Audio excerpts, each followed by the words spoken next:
प्रभु से श्रद्धा भाव नहीं रखता है तो हमें अंदर से उसका बिल्कुल किसी तरह का सम्मान प्रियता ये नहीं रखेगी। अगर हम तनिक भी सम्मान देंगे तो वो हमारे पास बैठेगा, हमारे कानों में जो नहीं पड़ना चाहिए ऐसे शब्द सुनाएगा। अगर हम प्रियता रखते हैं तो उसका असद भाव हमारे पर आक्रमण करेगा। निर्लिप्तता ही परमार्थ की सिद्धि है।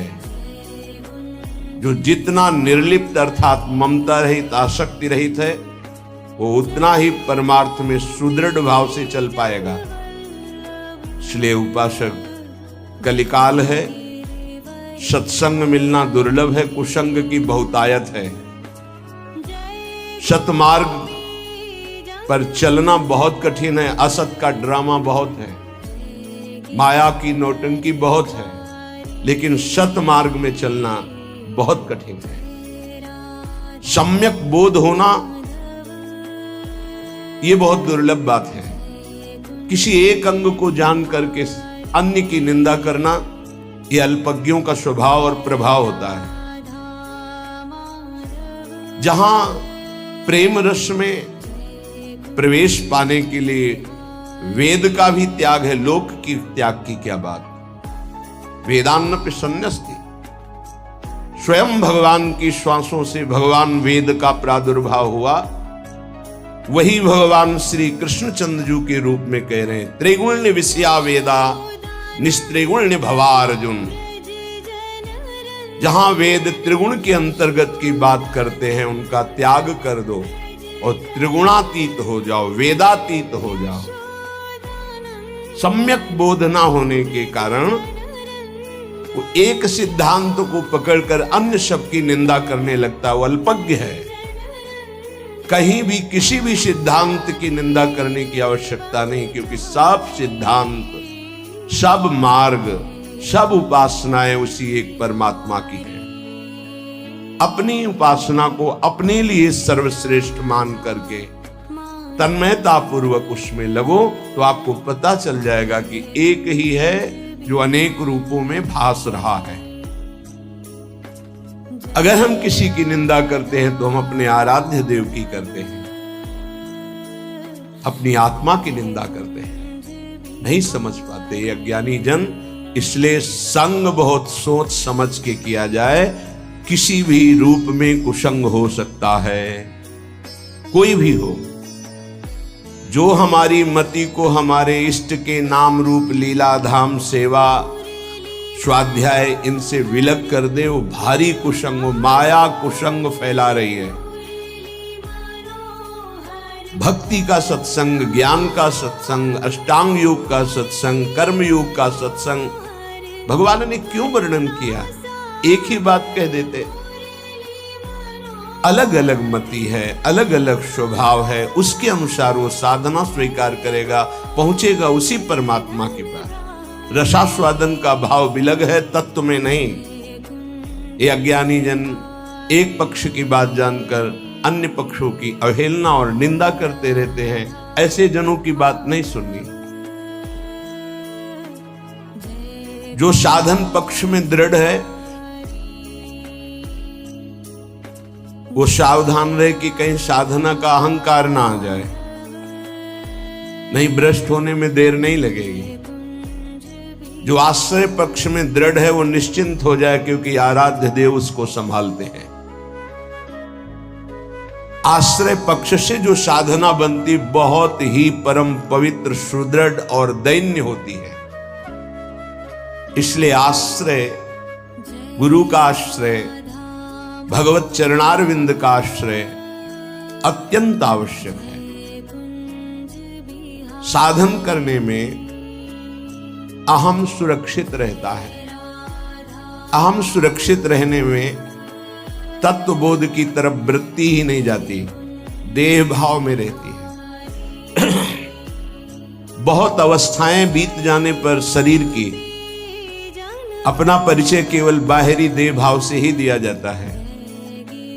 मैं अमुक, मैं अमुक, मैं अमुक। क्या साधना हो रही? साधना हो रही इसी उपाधि को मिटाने के लिए। आप शुद्ध हैं, आप ब्रह्म हैं, ज्ञान मार्ग। आप शुद्ध हैं, आप भगवान के नित्य पार्षद हैं, भक्ति मार्ग। फिर उपाधियां क्यों ये जोड़ा जाता है? मैं अमुक हूं, मैं अमुक हूं, मैं अमुक हूं। इन्हीं को मिटाने के लिए तो साधना है। शुद्ध परमार्थ का स्वरूप समझना गुरु कृपा ही केवलम। गुरु कृपा पात्र कभी देहाभिमान मलिन वृत्ति को स्वीकार ही नहीं करता, कभी किसी उपाधि को स्वीकार नहीं करता। उपाधि स्वीकार करने का मतलब है जन्म मरण का भाव पुष्ट कर लेना। कोई भी उपाधि हो, यहां से लेकर ब्रह्म पदवी तक। इसलिए सत्संगी उपासक सत्संग के द्वारा अपनी बुद्धि का मार्जन करे और अहम को दैन्य में परिवर्तित करे, तभी रंग आएगा। किसी भी तरह का अहम हृदय में हुआ तो परमार्थ ढका रहेगा। आप बातें कितनी बना ले ज्ञान विज्ञान की। बड़े बड़े महापुरुष जब अपना परिचय बताते हैं तो सोच करके हृदय द्रवित हो जाता है। कैसे परिचय बताते हैं? हनुमान जी कैसा परिचय विभीषण से बताते हैं? असमय अधम सखास मोहु पर रखी, ये बोल रहे। जिन महापुरुषों ने अपना परिचय दिया, क्वाहम तुच्छा परम अधमा प्राणिहो गर्ह कर्मा, ये परिचय है। हम परिचय क्या देते हैं? उपाधियों का। ये उपाधि ही तो उपद्रव है, ये पदवियां ही तो परम पद से भ्रष्ट किए हुए हैं। जब तक हम कोई भी पद स्वीकार करते हैं शरीर भाव से, तो परम पद का अधिकार खो देते हैं।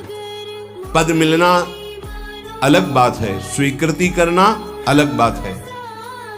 पद सेवा के लिए है, स्वीकृति परमात्मा की है।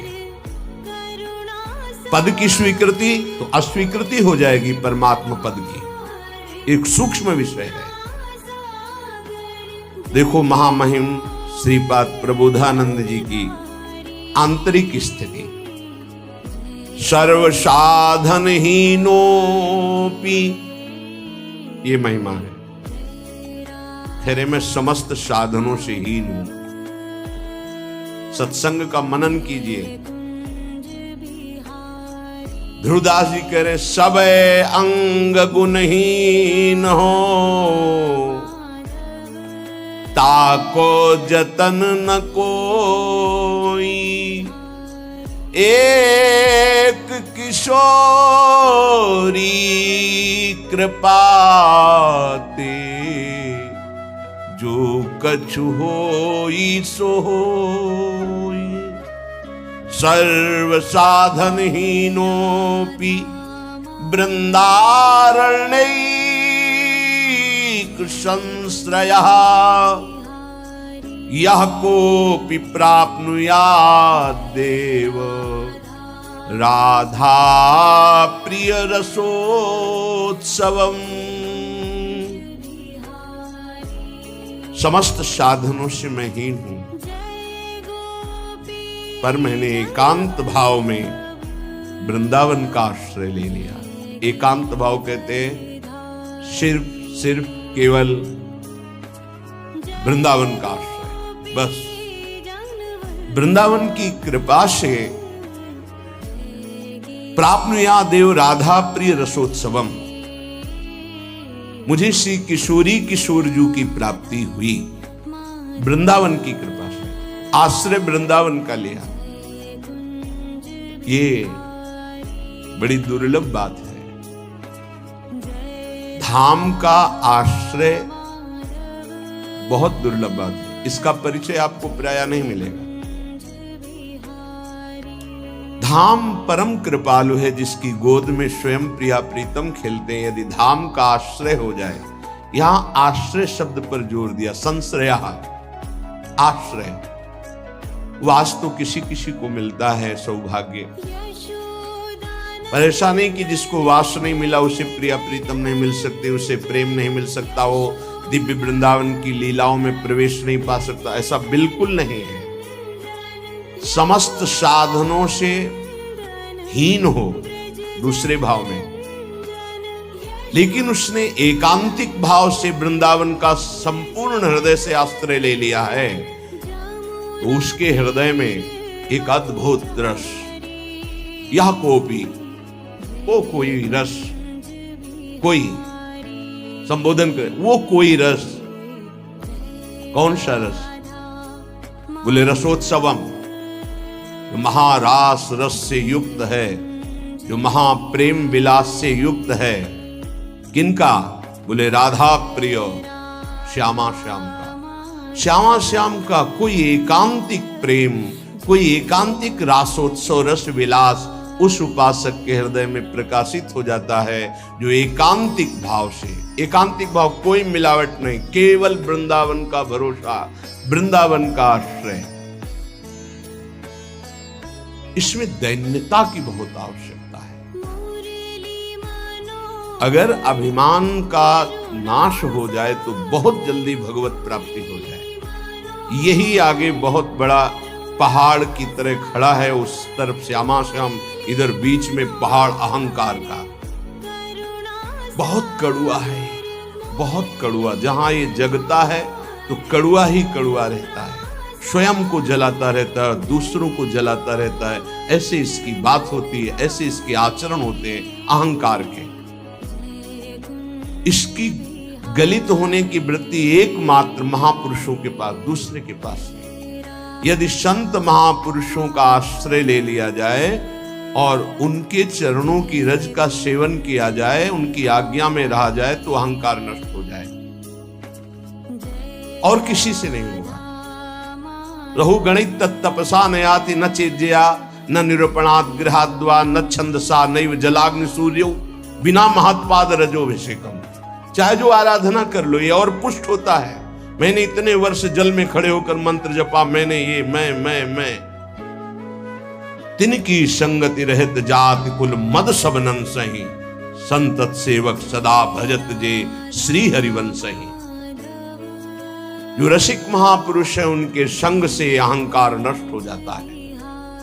उनकी आज्ञा का पालन, उनकी चरण रज का सेवन, दैन्यता जो प्रियालाल को बहुत प्रिय है, वो जागृत हो जाती है। तभी दिव्य तत्व का अनुभव होता है। देखो, अगर वृंदावन वास हो रहा, किसी भी तरह का कोई अभिमान है, तो आप केवल प्राकृतिक दृश्य देख सकते हैं, चिदानंद नहीं। वृंदावन के तत्व को, रहस्य को, लीला को आप नहीं समझ पाएंगे रहते हुए भी। वृंदावन ही भी दिवस है, तज के सब अभिमान, तृणते नीचो आपको जाने सोई जान। वृंदावन में जो अपने को तृण से भी नीच समझकर समस्त अभिमानों को त्याग देता है, वही वृंदावन के रहस्य को जान पाता है। इसीलिए सर्व साधनहीनों भी अपने को श्रीपाद है, कोई साधन नहीं है मेरे। अर्थात साधन तो सब है, पर अभिमान नहीं। सबे अंग गुणहीन हो, न योग है, न ज्ञान है, न भक्ति है, न प्रेम है। हे प्रिया, जो हमें तो सिर्फ आपका भरोसा है। अगर कुछ भी बनेगा तो आपकी कृपा से बनेगा। श्री ध्रुवदास जी, कैसी उत्तम साधना है, आराधना है, स्थिति है, पर स्वीकृति दैन्यता की है। हम छोटी सी कोई साधन वृत्ति तो अहम में फूले रहते, कैसे हम जान पाएंगे प्रिया प्रीतम के प्रेम रस को? थोड़ा सा भजन होता है तो हम महापुरुषों में भी होड़ वृत्ति जागृत कर लेते हैं अपने अंदर कि इनमें तो ये नहीं है जो मेरे में है। तुम्हें क्या पता, तुम में जो है वास्तविक उनमें नहीं है वो। अगर तुम अपने की मिटा दोगे तब तुम उनको जान पाओगे। अहम, जब तक वो वस्तु नहीं आती तब तक अहम रहता है, जब तक वो अहम करने लायक वस्तु आती तो अहम नहीं रहता है। ये अध्यात्म है, ये परमार्थ है। बहुत पवित्र बुद्धि, पवित्र विचार, दैन्य भाव, इसके द्वारा ये जाना जाता है। ये भगवत मार्ग बुद्धि के द्वारा नहीं जाना जाता। बुद्धि के द्वारा आप अपने आप को भी नहीं जान सकते, फिर आप जिनके अंश हैं उनको कैसे जान सकते हैं। बुद्धि प्राकृतिक है, केवल प्रकृति को भी एक सीमा तक जान सकती, असीम प्रकृति को नहीं। फिर ऐसी अनंत शक्तियां जिनकी हैं उन परमात्मा को कैसे बुद्धि जान सकती है।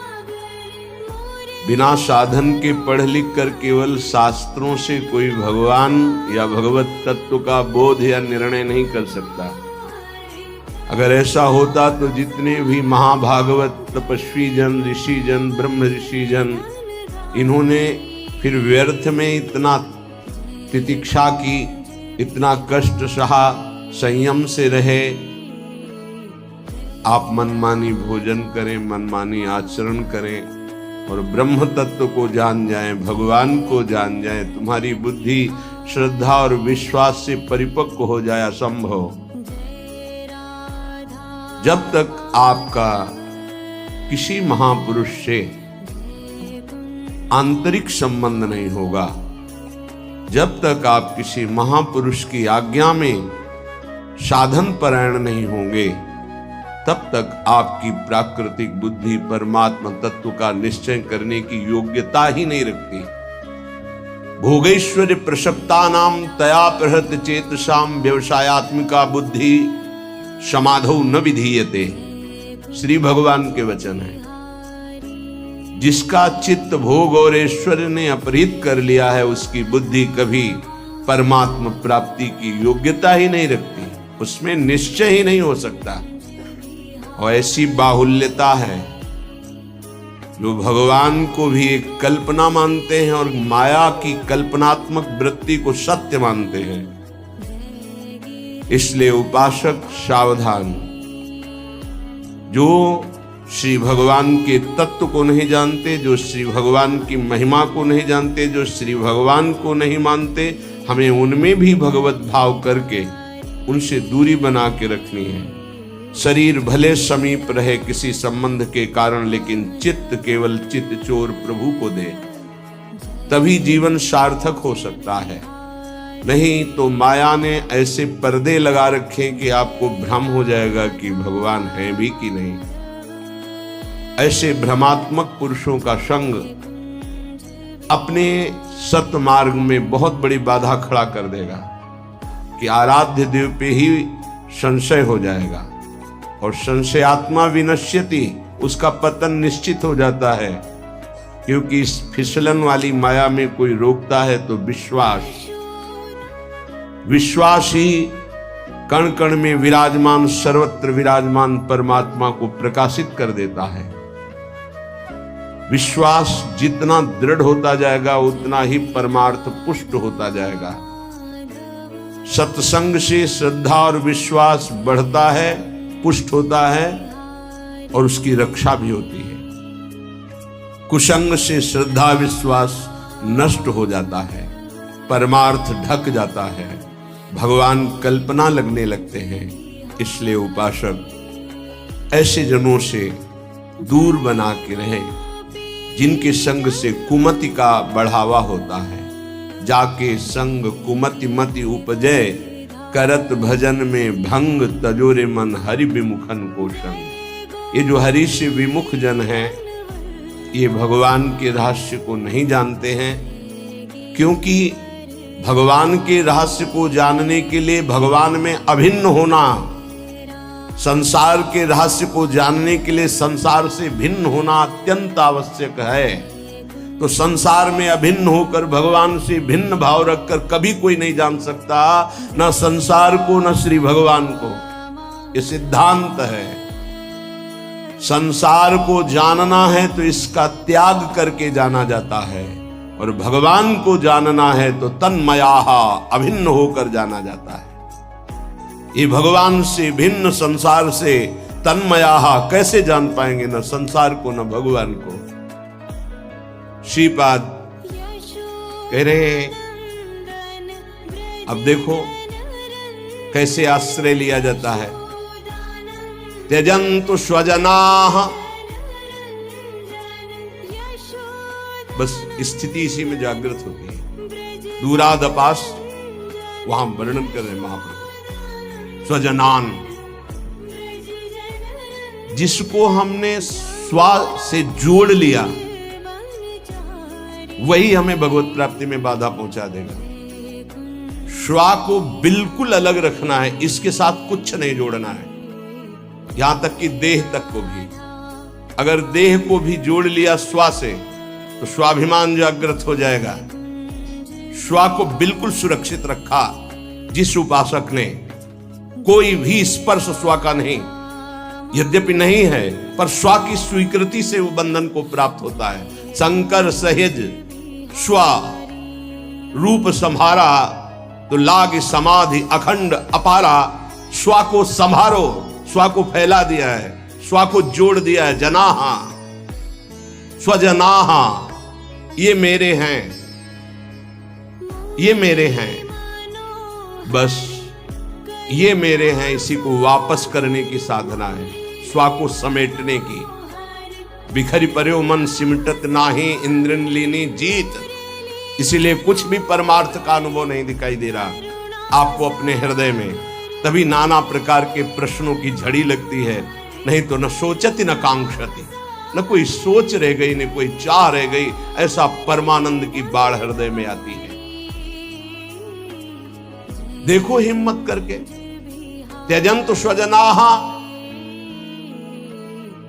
बहुत सरल भाषा में गोस्वामी तुलसीदास जी कह रहे हैं। जननी जनक बंधु सुत दारा, तनु धनु धाम सुहृद परिवारा। सबकी ममता ताग बटोरी, मम पद मनहि बांधी बरी डोरी। समुदर्शी इच्छा कछु नाहि, हरस शोक भय नहीं मन माही। अस सज्जन मम उर बस कैसे, लोभी हृदय बसहु धनु जैसे। जिसने इन स्वा की ममता को समेट कर मेरे चरणों में लगा, मैं उसे समदर्शी बना देता हूं। उसकी कोई भी इच्छा नहीं रह जाती, ना हर्ष न शोक न भय उसे स्पर्श नहीं कर सकता। उसे बहुत जल्दी मैं महात्मा बना देता हूं और उससे इतना प्यार करता हूं जैसे लोभी हृदय में धन की प्रीति रहती है। श्री भगवान ये ऐसे थोड़ी बंधन मुक्त हुआ जाता है। त्यजंतु स्वजनाहा, ये जो हमारी ममता, हमारी आसक्ति, हमारा अपनापन, स्वापन, शरीर में, शरीर संबंधियों में, शरीर के भोगों में, संपत्ति में है, इसको समेटना होगा। सीधे शब्दों में परमात्मा के सिवा जो भी तुम्हें प्रिय लग रहा है वो सब माया है, प्रकृति है।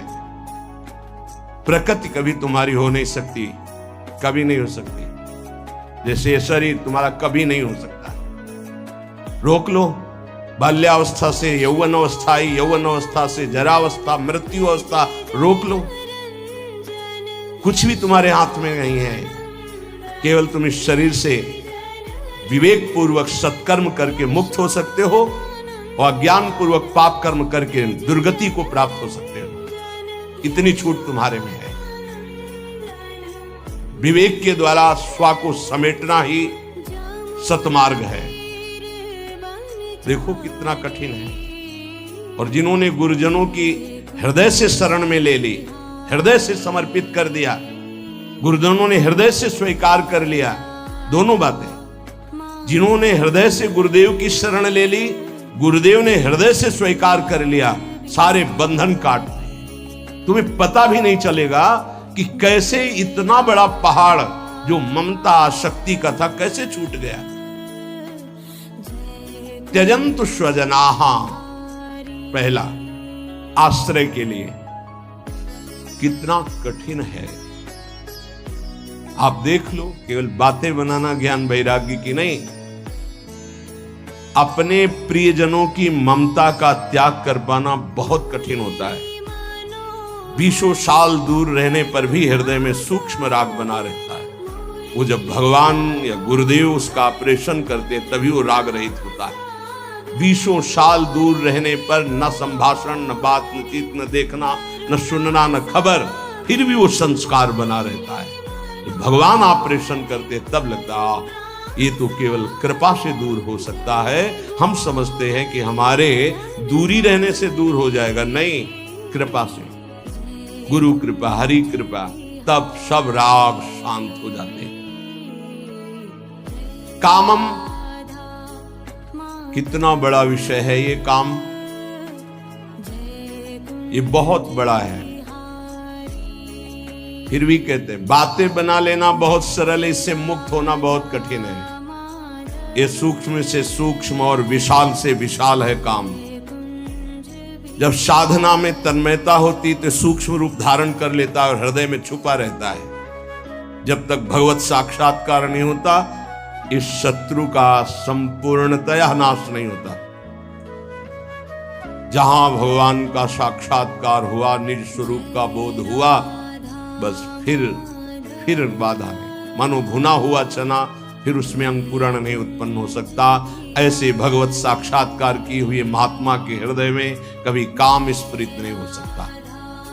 आपको लगेगा कि जैसे कामना युक्त चेष्टा से युक्त रहता है, कि बिना कामना के वो कोई कर्म ही नहीं करता, ऐसे वो कर्म करते तुम्हें दिखाई देंगे, लेकिन वो निर्लिप्त कामना रहित कर्म है। तुम कामना से युक्त होकर के तो तुम उसे कैसे जान सकते हो? एक कामना युक्त होकर के पा रहा है और एक निर्लिप्त होकर पा रहा, पाते दोनों दिखाई देते हैं। इसलिए वहां लिखा विषयान गृहणन्तु मुंचन्तु वा कामम, पहले त्यजन्तु स्वजनाः, फिर कामम। ये परम पद आरूढ़ में होने की स्थिति। कामम पीछे आप गीता जी में सुन चुके हैं, ज्ञानियों का नित्य वैरी, महापापात्मा, कभी न तृप्त होने वाला अर्जुन, ये तुम्हारा शत्रु है, इसे मार डालो। काम को मार देने का मतलब है निष्काम हो जाना। काम अहम में रहता है, अंतःकरण धर्म में। अहम का गलित होना, काम का स्थान ही खत्म हो जाना। अहम का स्थित रहना, काम का। काम के सैकड़ों, हजारों, लाखों रूप हैं। कभी वो मान रूप में प्रकट होता है, कभी प्रतिष्ठा की चाह में, कभी कामिनी की चाह में, कभी कंचन की चाह में। विशेष विशेष इसकी हजारों वृत्तियां। इसको समझ पाना विवेकवानों की बात है, जो भगवद आश्रित हैं। साधारण व्यक्ति तो समझ ही नहीं सकता किसे काम कहते हैं। वो काम को केवल जनेंद्रीय चेष्टा को ही केवल काम समझता है। देह वृत्ति चमास्तुवा, देह वृत्ति, जीवन निर्वाह की वृत्ति, इसका भी त्याग। परमार्थ से तभी तो जिनका परमार्थ में प्रवेश हो गया वो हाथ उठा के कहते केवल भगवत कृपा, गुरु कृपा। मेरी तो सामर्थ्य नहीं थी, ये केवल गुरु कृपा से हुआ है। देह वृत्ति के निर्वाह की भी वृत्ति का त्याग, काम वासना का त्याग, समस्त कामनाओं का त्याग, स्वजन संबंधियों की राग वृत्ति का त्याग।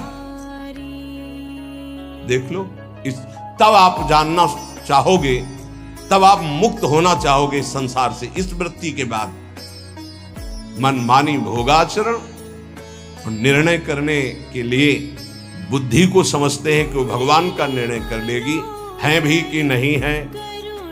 हम तो कई बार कहते हैं छोड़ो भगवान की बात, तुम कहां हो, कैसे हो, देखा है, बड़े बुद्धिमान बनते हो।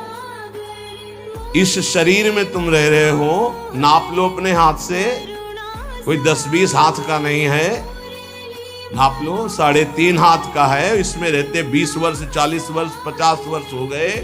भगवान को जानने का तुम्हारे पास भाव ही नहीं है।